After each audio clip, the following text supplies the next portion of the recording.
कभी ऐसा लगा है कि डेटा के समंदर में डूब रहे हैं? आज हम एसक्यूएल एग्रीगेशन की दुनिया में चलेंगे और देखेंगे कि इस डेटा को आखिर काम की चीज में कैसे बदला जाता है।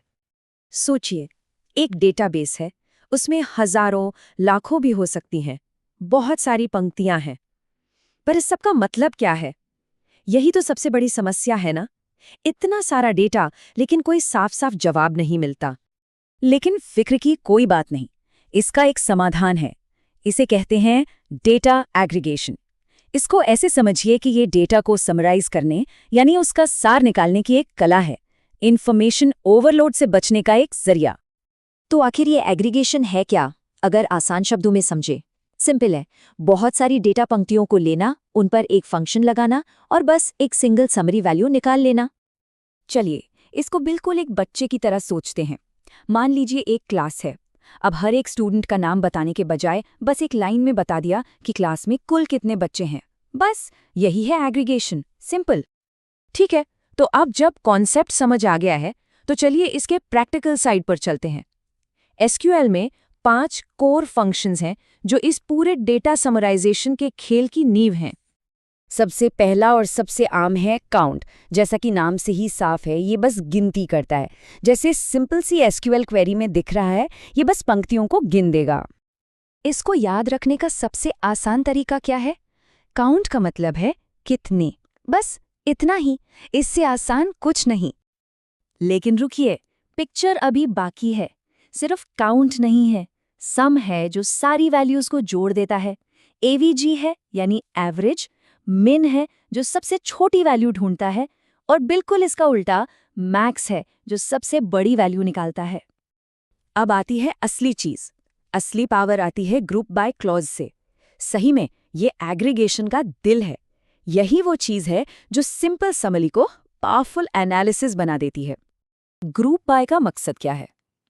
देखिए, सारे स्टूडेंट्स के टोटल मार्क्स, ये एक बेसिक समरी है। लेकिन हर क्लास के टोटल मार्क्स, ये एक ग्रुप्ड समरी है। ग्रुप बाय हमें यही करने की ताकत देता है, अलग अलग ग्रुप्स बनाकर एनालिसिस करने की। तो ये काम कैसे करता है? सोचिए, डेटाबेस सबसे पहले टेबल से सारी पंक्तियां उठाता है, फिर ग्रुप बाय के हिसाब से उनके छोटे छोटे ग्रुप्स बनाता है, और आखिर में हर ग्रुप पर वो एग्रीगेट फंक्शन जैसे काउंट या सम लगा देता है। अच्छा, अब एक बहुत जरूरी नियम, ग्रुप बाय का सबसे इंपॉर्टेंट रूल। सिलेक्ट स्टेटमेंट में जो भी कॉलम है, वो या तो ग्रुप बाय क्लॉज में होने चाहिए या फिर किसी एग्रीगेट फंक्शन के अंदर। सिटी, जो कि एक ग्रुप है, और नेम, जो कि एक इंडिविजुअल है, इन दोनों को एक साथ सिलेक्ट नहीं किया जा सकता। ये गलत है। इसके लिए ये एनालॉजी बिल्कुल परफेक्ट है। एक ही जवाब में अलग अलग खिलौने और खिलौनों के डब्बे दोनों को मिक्स नहीं कर सकते। सिंपल। चलिए अब एक ऐसे टॉपिक पर आते हैं जिसमें अक्सर लोग कंफ्यूज होते हैं, वेयर वर्सेस हैविंग। फिल्टरिंग के लिए कब क्या इस्तेमाल करना है?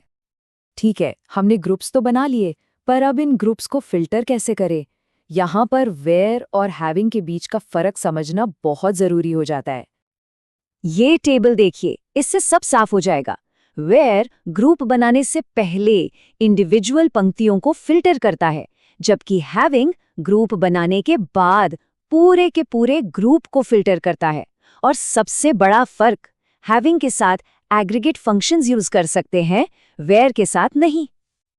और ये बच्चों वाला एग्जाम्पल तो इसको बिल्कुल क्रिस्टल क्लियर कर देता है। वेयर का काम है पहले स्टूडेंट्स को चुनना, और हैविंग का काम है बाद में उनके बनाए गए ग्रुप्स को जज करना। ठीक है, अब थियरी बहुत हो गई। चलिए इन सब चीजों को एक साथ जोड़ते हैं और देखते हैं कि असली बिजनेस प्रॉब्लम्स को सॉल्व करने में ये कैसे काम आती हैं।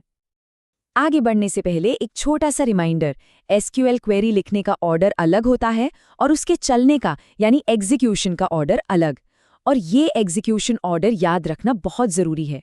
फ्रॉम, फिर वेयर, फिर ग्रुप बाय, और इस तरह से ये आगे बढ़ता है। तो चलिए एक आम बिजनेस सवाल लेते हैं। ऐसे कस्टमर्स ढूंढो जिन्होंने एक से ज्यादा ऑर्डर दिए हैं। ये एक बहुत ही कॉमन रिपोर्ट रिक्वेस्ट है जो अक्सर आती है। और इसका सोल्यूशन ये रहा। हम क्या कर रहे हैं, पहले कस्टमर के हिसाब से ग्रुप बना रहे हैं और फिर हैविंग क्लॉज का यूज करके सिर्फ उन ग्रुप्स को चुन रहे हैं जिनकी गिनती यानी ऑर्डर काउंट एक से ज्यादा है। देखा कितना लॉजिकल है। तो आखिर में ये एसक्यूएल एग्रीगेशन इतना गेम चेंजिंग क्यों है? क्योंकि ये हमें सिर्फ डेटा से आगे डिसीजंस तक ले जाता है। तो ये सब इतना ज़रूरी क्यों है? देखिए, ये डेटा एनालिटिक्स और बिजनेस इंटेलिजेंस की जान है। टेक्निकल इंटरव्यूज़ में इसके बारे में खूब पूछा जाता है। और सबसे बड़ी बात, यही वो पुल है जो रॉ डेटा को, अहम कच्चे डेटा को आखिरी फैसलों से जोड़ता है। और इस पूरी बात को ख़त्म करने के लिए एक बहुत ही पावरफुल लाइन है। रॉ डेटा सिर्फ ये बताता है कि क्या हुआ, लेकिन एग्रीगेशन ये बताता है कि जो हुआ उसका मतलब क्या है।